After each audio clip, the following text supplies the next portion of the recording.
Kreator konten dan Dr. Richard Lee memberi tanggapan setelah aksinya menggalang dana sambil berjualan menuai kritik. Richard Lee diketahui sebelumnya mempromosikan produk murah sekaligus berdonasi.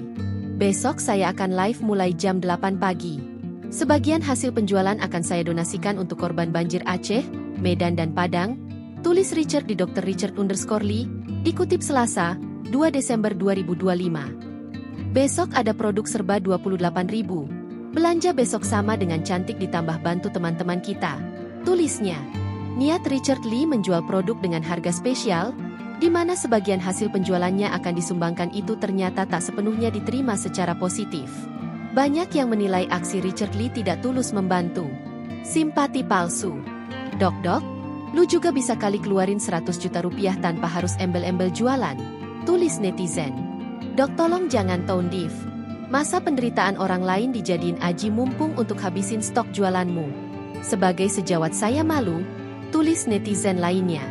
Menanggapi kritikan tersebut, Richard Lee melalui media sosialnya mencoba meluruskan niatnya. Saya tidak melakukan penggalangan dana, tulisnya.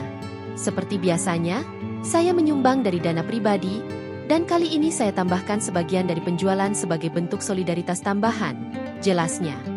Richard juga memberikan bukti bantuan yang sudah disalurkan ke Sibolga pada 30 November 2025. Richard menegaskan bahwa dirinya sama sekali tidak berniat memanfaatkan musibah untuk keuntungan pribadi seperti yang dituduhkan. Tidak ada niat sedikit pun untuk memanfaatkan musibah.